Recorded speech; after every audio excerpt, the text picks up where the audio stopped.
I'm sure you've come across photos like these where you're wondering how the photographer managed to achieve these dreamy, nearly impossible looking colors. And it's not just about being in the right place at the right time, but it's also about recoloring your work in post-production. And the top photographers have mastered this secret, and now it's time for me to show you how you can do this as well. Let's take a look at how we can do this in Lightroom Classic. Now this should be a pretty straightforward tutorial, and I've already imported an image to work with today. As you can see in the photo, I have this landscape which is highly influenced by the greenery in the foreground, and then it is also highly influenced by the very bright highlights in the background. Right here I'm working also with a JPEG image, so not even a RAW image, and this goes to show that this technique can work with both RAW and JPEG images. Obviously a RAW image would be preferable here. So let's go right ahead and move to the calibration panel at the very bottom of the develop module of Lightroom Classic, and right here you can see that we have three pairs of sliders actually, which are for the red, green and blue colors. There's also a shadow tint slider which is only available for RAW images. So this is something that we're missing right here because we're using a JPEG. Now let's go right ahead and start playing around with these sliders in order to influence our colors in the image. So as I said before, we're working with an image which is primarily influenced by the green color.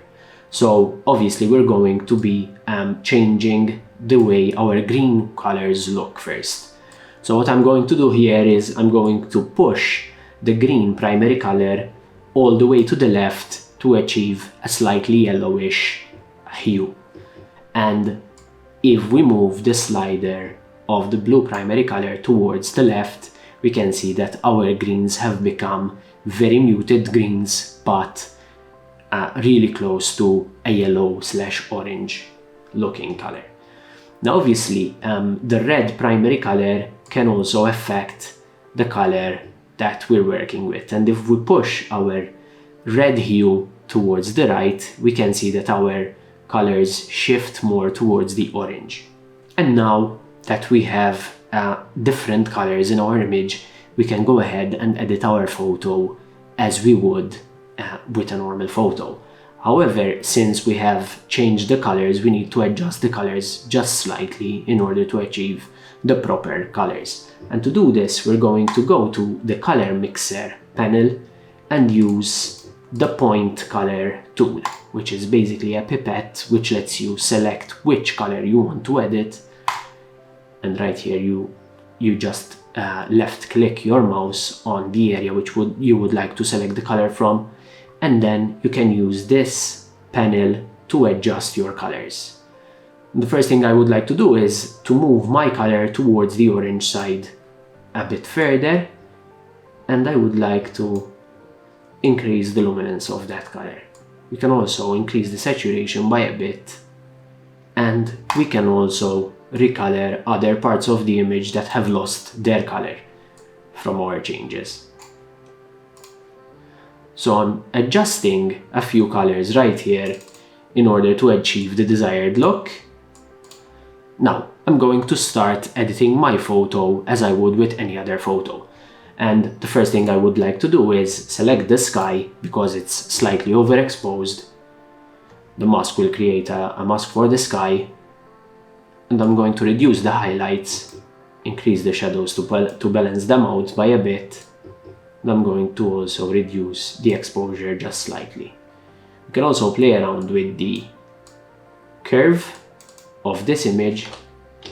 If we click shift on our keyboard while moving a point, it will literally clip to top and bottom movements only, so you cannot move left or right. So I'm going to create yet another mask, this time once again for the sky, but I'm going to invert that mask to select my foreground. And right here, the main thing I would need to do is increase the color in the shadows, increase the brightness of the shadows. But I would also like to play around with the tone curve right here by creating a typical S-curve, but also reducing the depth in the blacks. So I'm going to create a slight S-curve right here. So brighter highlights and darker shadows, but I'm also going to raise the very end of the blacks. This will create a sort of matte looking black. We can also play around with the hue and saturation in order to achieve a better looking color, but this looks pretty good. One thing I would also like to change in my sky, so if I go back to the primary mask that I created, I would like to reduce the haze to increase the dreamy effect in the image, reduce clarity by a bit, and increase texture slightly, just to have that cloud texture still present. We can also reduce the exposure a bit more to create more drama in the image.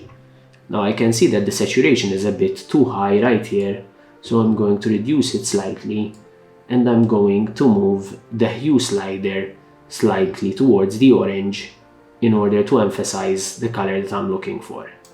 You can play around with these settings all you want, just make sure not to overdo the colors, because obviously this is literally recoloring your work, so it can look very unnatural. However, if we keep in mind that saturation right here is a bit high and we reduce it in order to balance the image out, we can keep our image looking very nice. So right here, I think I need one final adjustment, and that is to create an S-curve in our tone curve. Now, remember that we used an S-curve in our foreground mask, but we can use also an S-curve in our global settings.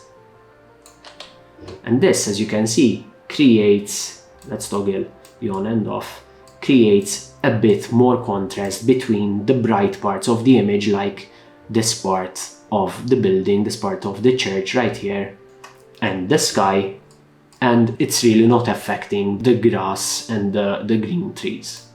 We can also make sure to decrease the highlights, increase the shadows by a bit, and decrease the blacks. And we can even introduce a bit more whites to create a higher separation between the dark and the bright parts of the image.